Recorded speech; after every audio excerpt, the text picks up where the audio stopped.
Welcome to bio world now. Photosynthesis in higher plants के इस video में हम लोग C4 पाथवे यानी हैच एंड स्लैग पाथवे के बेसिक कॉन्सेप्ट को डिस्कस करेंगे और C4 प्लांट के एनाटॉमिकल स्ट्रक्चर को भी डिस्कस करेंगे। C4 पाथवे या hatch and Slack pathway. C4 pathway was discovered by Marshall Davidson Hatch and Charles Roger Slack in 1966। C4 pathway को दो साइंटिस्ट मार्शल डेविडसन हैच और चार्ल्स रॉगर स्लैक ने 1966 में discover किया था। इन दो साइंटिस्ट के नाम पर C4 पाथवे को हैच एंड स्लैक पाथवे भी कहा जाता है। This pathway is commonly seen in several grasses, maize, sugarcane, sorghum, etc.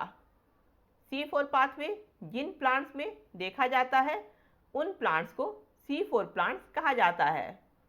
C4 plants का कुछ एग्जाम्पल है ग्रासेस, मेज, sugarcane, sorghum, etc. C4 plants have a specialized leaf anatomy और crans anatomy। C4 प्लांट में स्पेशलाइज्ड लीफ एनाटॉमी प्रेजेंट होता है।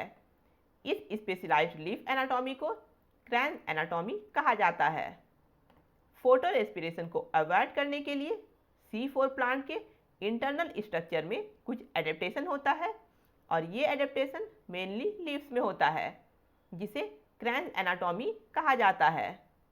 हम लोगों ने फोटो रेस्पिरेशन में पढ़ा था कि जो प्लांट हाई टेम्परेचर में ग्रो करते हैं उनमें फोटो रेस्पिरेशन होता है, यानी जब टेम्परेचर हाई होता है और लीव्स में ऑक्सीजन का कंसंट्रेशन कार्बन डाइऑक्साइड के कंसंट्रेशन से अधिक होता है तो रुबिस्को एंजाइम ऑक्सीजनेज की तरह काम करता है, यानी रुबिस्को एंजाइम के प्रेजेंस में RUBP के साथ कार्बन डाइऑक्साइड का नहीं बल्कि ऑक्सीजन का एडिशन होता है, जिसके कारण ना ही शुगर प्रोड्यूस होता है और ना ही ATP या NADPH का सिंथेसिस होता है, बल्कि कार्बन डाइऑक्साइड के फॉर्म में 1 कार्बन आइटम का लॉस होता है।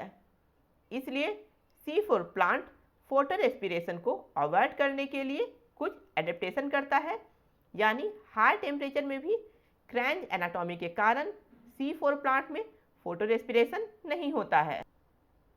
In Kranz anatomy mesophyll cells clustered around the bundle seed cells in a ring-like fashion। Kranz anatomy में बंडल सीड सेल्स के चारों ओर मेसोफिल सेल्स एक रिंग लाइक पैटर्न में अरेंज रहता है। C4 प्लांट के इस लीफ एनाटॉमी यानी क्रैन्स एनाटॉमी में सबसे ऊपर सरफेस पर सिंगल लेयर में अपर एपिडर्मिस प्रेजेंट है, सबसे नीचे सरफेस पर सिंगल लेयर में लोअर एपिडर्मिस प्रेजेंट है, सेंटर में वस्कुलर बंडल प्रेजेंट है। वस्कुलर बंडल के चारों ओर बंडल सीड सेल अरेंज्ड है और बंडल सीड सेल के चारों ओर मेसोफिल सेल एक रिंग लाइक स्ट्रक्चर में अरेंज्ड है। इसलिए C4 प्लांट के इस लीफ एनाटॉमी को क्रैन्स एनाटॉमी भी कहा जाता है, क्योंकि क्रैन्स का मतलब होता है रिंग या फूलों की माला, यानी C4 प्लांट में लीफ के इस क्रैन्स एनाटॉमी में बंडल सीड सेल के चारों ओर मेसोफिल सेल एक रिंग लाइक स्ट्रक्चर में अरेंज रहता है और ये फूलों की माला की तरह दिखाई देता है। C4 plant have dimorphic chloroplast, mesophyll cells have granal chloroplast and bundle sheath cells have agranal chloroplast.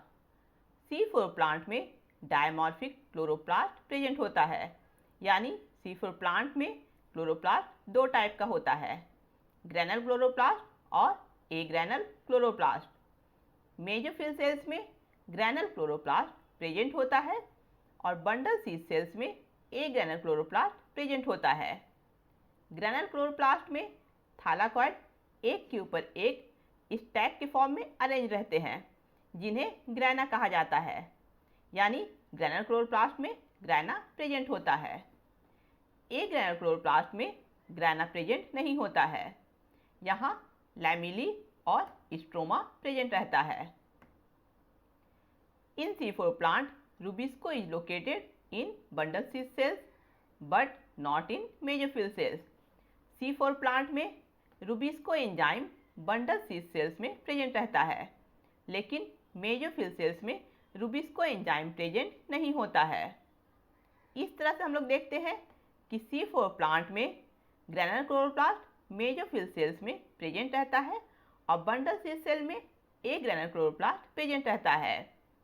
इसके अलावा बंडल cis सेल में Rubisco एंजाइम भी प्रेजेंट रहता है। जैसा कि हम लोग जानते हैं कि फोटोसिंथेसिस का लाइट रिएक्शन क्लोरोप्लास्ट के थाइलाकॉइड में होता है और फोटोसिंथेसिस का डार्क रिएक्शन यानी C3 साइकिल या कैल्विन साइकिल क्लोरोप्लास्ट के स्ट्रोमा में होता है। इसलिए C4 प्लांट में फोटोसिंथेसिस का लाइट रिएक्शन मेसोफिल सेल्स में होगा, जहां ग्रैनुलर क्लोरोप्लास्ट प्रेजेंट रहता है, और डार्क रिएक्शन यानी C3 cycle bundle cis cell में होगा, क्योंकि बंडल cis सेल में ही Rubisco एंजाइम प्रेजेंट होता है और Rubisco एंजाइम C3 साइकिल का मेन एंजाइम है। हाई टेम्परेचर और हाई ऑक्सीजन कंसंट्रेशन के कंडीशन में Rubisco का बिहेवियर चेंज हो जाता है और Rubisco ऑक्सीजनेस के फॉर्म में एक्ट करता है। लेकिन C4 प्लांट में bundle cis cell deeper layer में प्रेजेंट रहता है, इसलिए बंडल cis सेल में टेम्परेचर कम होता है। इसके अलावा बंडल cis सेल के क्लोरोप्लास्ट में थाइलाकॉइड प्रेजेंट नहीं होता है, इसलिए बंडल cis सेल में लाइट रिएक्शन यानी फोटोफॉस्फोराइलेशन का प्रोसेस भी नहीं होता है, इसलिए यहाँ ऑक्सीजन इवॉल्व नहीं होता है, जिसके कारण बंडल cis सेल में ऑक्सीजन का कंसंट्रेशन भी कम होता है। यानी बंडल cis सेल में टेम्परेचर भी कम होता है और ऑक्सीजन का कंसंट्रेशन भी कम होता है। इसलिए Rubisco enzyme bundle cis cell में कार्बोऑक्सिलेज के फॉर्म में एक्ट करता है और इस तरह से C4 प्लांट फोटो रेस्पिरेशन से अपने आप को प्रोटेक्ट करता है। The first main product of hatch and Slack pathway is a 4 carbon compound oxaloacetic acid. C4 pathway यानी हैच एंड स्लैग पाथवे का फर्स्ट मेन प्रोडक्ट है ऑक्जेलोएसिटिक एसिड। ऑक्जेलोएसिटिक एसिड एक 4 कार्बन कंपाउंड है, इसलिए इस pathway को C4 pathway या C4 cycle कहा जाता है।